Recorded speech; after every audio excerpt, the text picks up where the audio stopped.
Hi, I'm Greg Gerlovin. You're listening to Motivational Mondays. Nathaniel Novosa is a professional researcher, author, and advisor with over 20 years of experience studying individual and group behavior. Nathaniel, you've built your career helping the world's leading executives solve their organizational challenges and create strategic plans.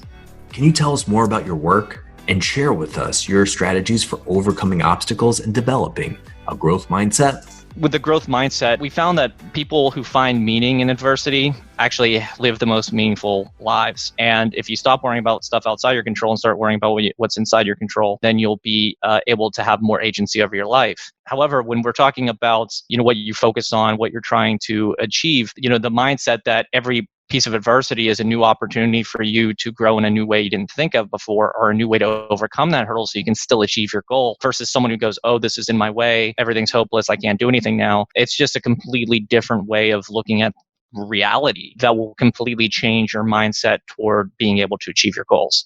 And I know that sounds like that's like the closest you can get to like, well, your thinking changes your reality. And it really does in a scientific sense in that way, in the sense that if a barrier exists and you believe it exists, well, if you don't stop focusing on it, then you won't be able to overcome it.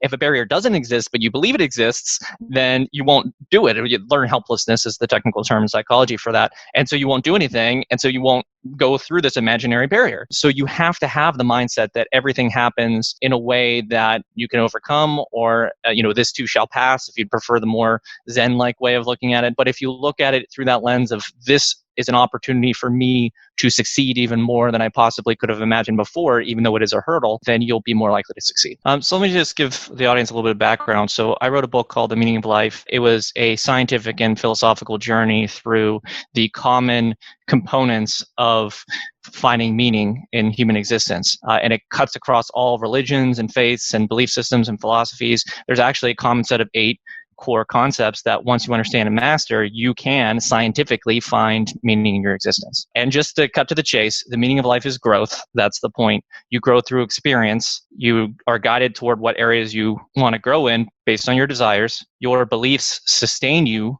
toward achieving your goals when you face setbacks and adversity. Your emotions are giving you constant feedback as to whether you're growing in the right way and at the right pace for you. Your ethics are the way in which you do things in the best way possible without hurting anybody else on that journey. Your support is what can help you grow more than you could possibly on your own. And choice. Everything you do in life is a choice, and your destiny is basically a sum of your choices. While there are things you can't control and there are things you can control, if you do the most with what you can control, you will see the most, shaping your own destiny as best as you can. So with that little bit of background, when we're talking about that growth mindset and what that has to do with the pandemic and where you might be in situations that are a lot of it's outside of your control, right? There are things in this world right now that you cannot control. Maybe you don't want to take the risk and go out and interact with people because you might get a virus that might be very harmful to you.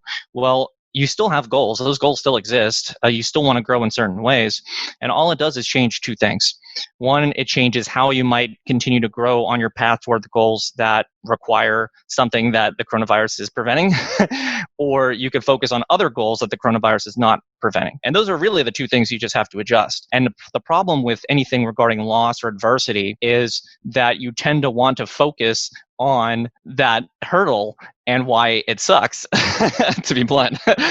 And it's hard to go, okay, that's there.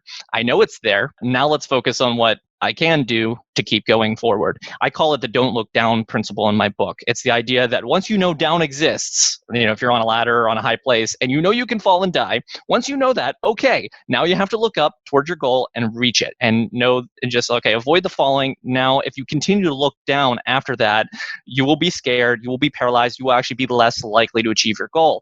And that's the problem. And that's what we have to learn in coronavirus, is to how to get around that or past that, so you can stop looking down and start looking to where you can go. So if you think about the meaning of life, the point of life is to grow, and you grow into, goal to achieve your goals, to reach certain outcomes, and experiences meaning through which you achieve that. There are 2 ways in which you need to motivate yourself to achieve those goals: desire and belief. Desire is your driving mechanism, and belief is your sustaining mechanism. So no matter how much desire you have, if you have no belief, you won't do it. And so when you're trying to set those goals and strive toward achieving them, it's a delicate balance between desire and belief. They're complementary, but they're also can be competing.